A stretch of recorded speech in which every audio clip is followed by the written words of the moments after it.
Hello friends, welcome to the channel. Welcome to the course of Power System Analysis. So today we are going to start the new chapter, that is Power System Stability. And this is the lecture about the introduction of the Power System Stability. So basically we will discuss that what is the course about. That means the Power System Stability is stands for what. So सबसे पहले तो मैं आपको ये बता दूं कि Power System Stability, this topic is itself is a vast topic. ये अपने आप में ही एक सब्जेक्ट होता है जो हम हायर स्टडीज़ में पढ़ते हैं.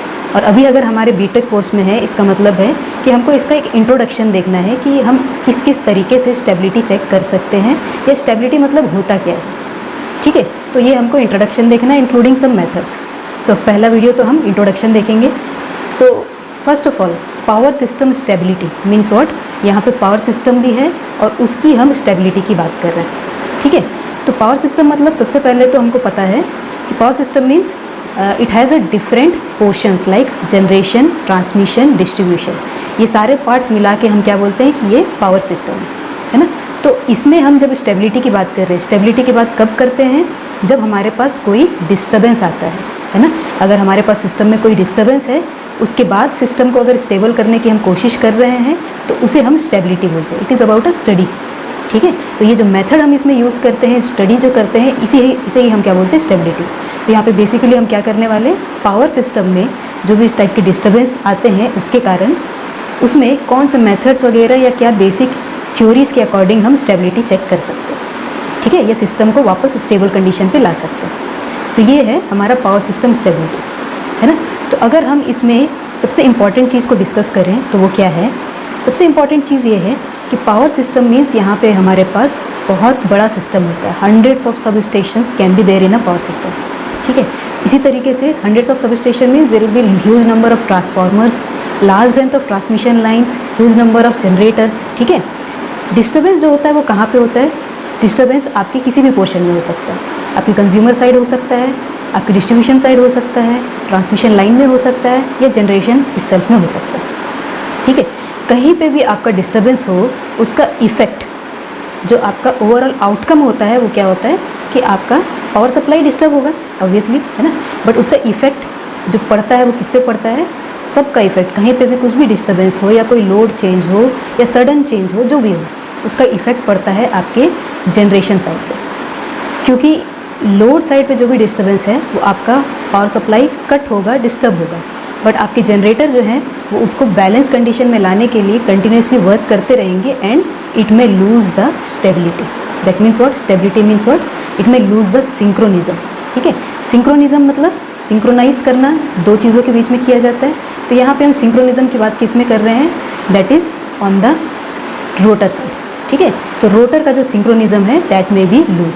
सो basically power system stability is a study to get back the stable condition of a synchronous machine, obviously synchronous generator. ठीक है, तो यहाँ पे हम जो भी डिस्कशन करेंगे अभी, that is about how to get a normal condition और a stable condition back for a synchronous machine generator, right. So that is the basic thing about the power system stability. तो इसी तरीके से हम देखते हैं हम कि इस टॉपिक को, पावर सिस्टम स्टेबिलिटी को हम डिफाइन कैसे कर सकते हैं, है ना. तो डेफिनेशन हम कैसे देखेंगे, तो आप स्क्रीन पे देख सकते हैं, डेफिनेशन लिखा हुआ है. The property of the system which enables the synchronous machines of the system to respond to a disturbance from a normal operating condition so as to return to a condition where their operation is again normal. मतलब क्या हो रहा है, जो आपका system है वो normal condition से वापस नॉर्मल कंडीशन है ना. आपके सिस्टम को हमको क्या करना है, नॉर्मल कंडीशन में रखना है. ठीक है, तो नॉर्मल कंडीशन से वापस नॉर्मल कंडीशन में आने के बीच में क्या आ रहा है, आपका डिस्टर्बेंस. ठीक है, जो नॉर्मल कंडीशन से नॉर्मल कंडीशन, ये जो साइकिल है, इसके बीच में जो आ रहा है वो आपका डिस्टर्बेंस है.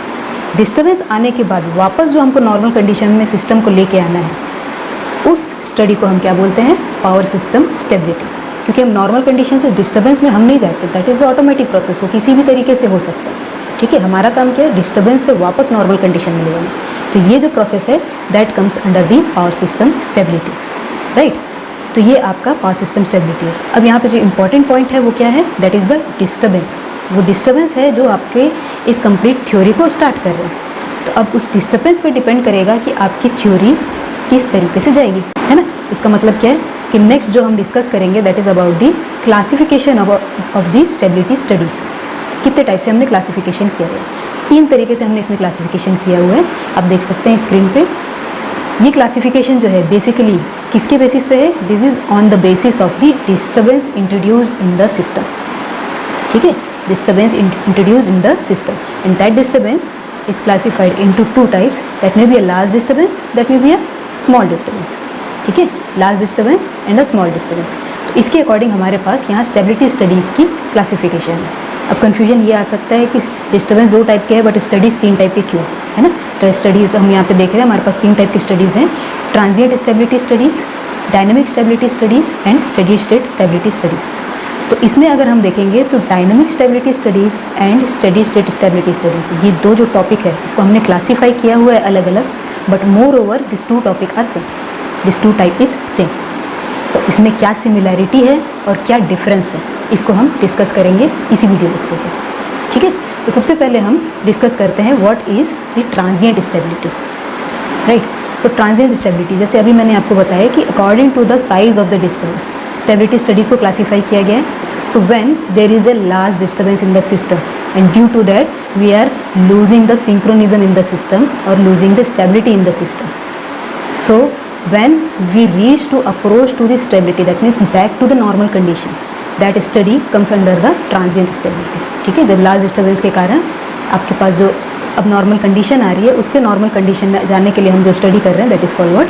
ट्रांजिएंट स्टेबिलिटी, ठीक है। तो इसका अगर हम एम देखेंगे तो एम क्या है? To determine if the system will remain in synchronism due to major disturbances, ये अभी हमने डिस्कस किया है ना, ठीक है। तो अब यहाँ पे जो मेजर डिस्टर्बेंसेस हैं वो किस टाइप के हो सकते हैं? That may be due to the transmission system faults, sudden load changes, loss of generating units और the line switching. This type of disturbances can lead to the transient stability studies, ठीक है। So we got to know that transient stability is due to the major disturbance in the system, right. So major disturbance के कारण आपके पास इस type के faults या इस type की अनस्टेबिलिटी सिस्टम में आती है ना। तो ये जो मेजर डिस्टर्बेंस है this will lead to what? ये जो होगा इस स्टडी को हम क्या करना पड़ेगा? We need to go for the major analytical approach. So in this type of studies will go for the major analytical approach, right.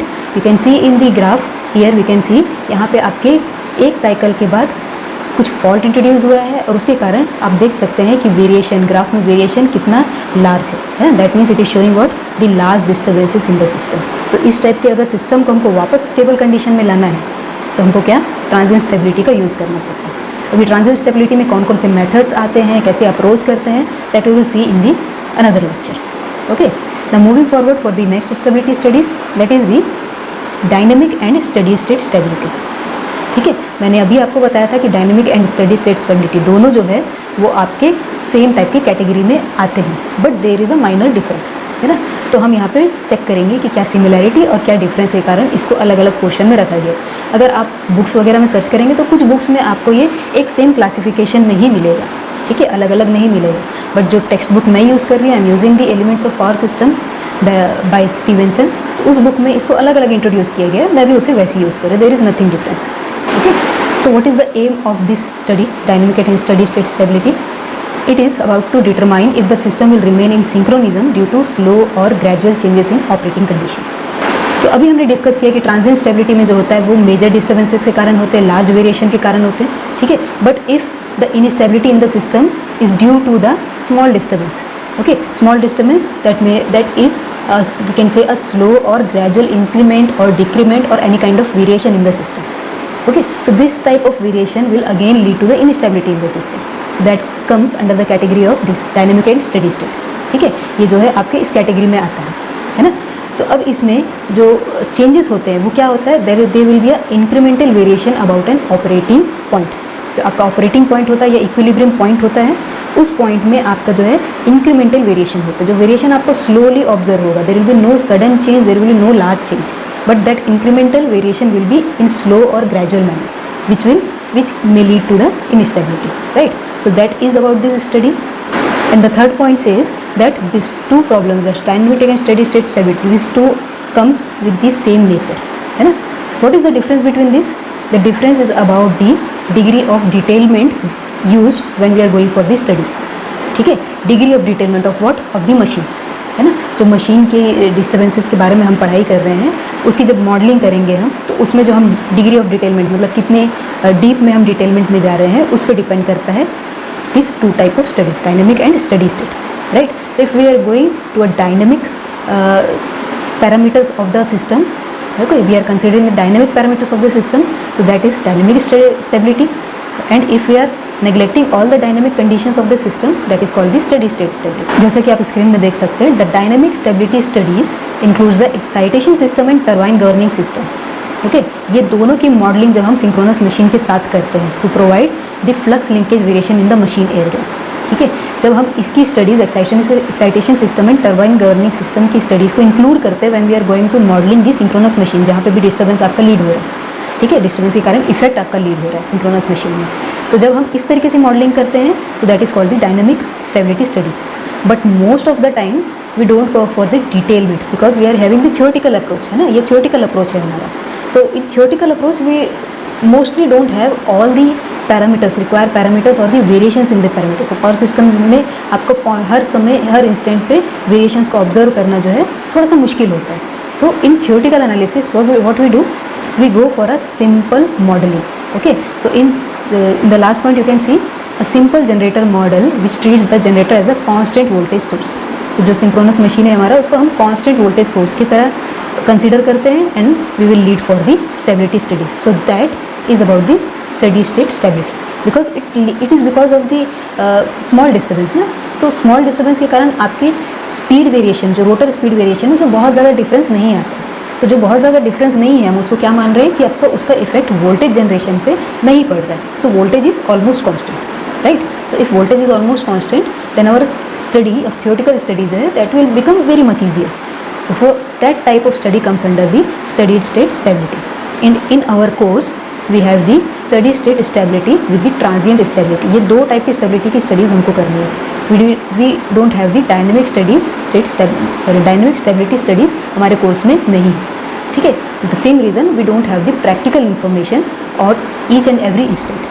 Okay. So this is about the types of the power system stability, right?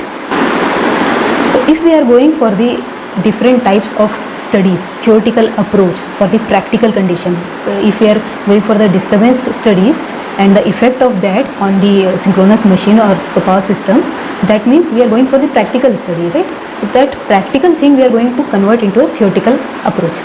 So that conversion needs some assumptions, obviously. So we have some basic assumptions as you can see in the screen. So first assumption is what? Only synchronous frequency currents and voltages are considered in the stator windings and the power system. Okay, we are not having the variation in the frequency, हम उसको consider नहीं कर रहे हैं. DC offset currents and harmonic components are also neglected. ठीक है, and if there is any kind of fault, right, in unbalanced fault conditions, we will go for the symmetrical component method, right? And last point, the generator voltage is considered unaffected by the machine speed variation. वही अभी हमने देखा steady state stability में. So speed variation के कारण हमारे generator voltage में कोई डिस्टर्बेंस नहीं आ रहा है, कोई वेरिएशन नहीं आ रहा है. That is our assumption. This is the assumption. That means practically that may be possible, right? So these all are the important assumption. On the basis of this assumption, we will have our further analysis, that is about the different methods, right? So this is the introduction of the power system stability. उम्मीद है आपको समझ में आया होगा कि क्या हम इस चैप्टर में पढ़ने वाले हैं और ये क्या बेसिक आपकी इंपॉर्टेंस रखता है पावर सिस्टम के कोर्स में. ठीक है, तो यहाँ पे अगर आपको किसी भी टाइप की कोई भी डाउट हो आप कमेंट करके पूछ सकते हैं. And keep watching the videos for the further lectures. Okay, thank you, thanks for watching.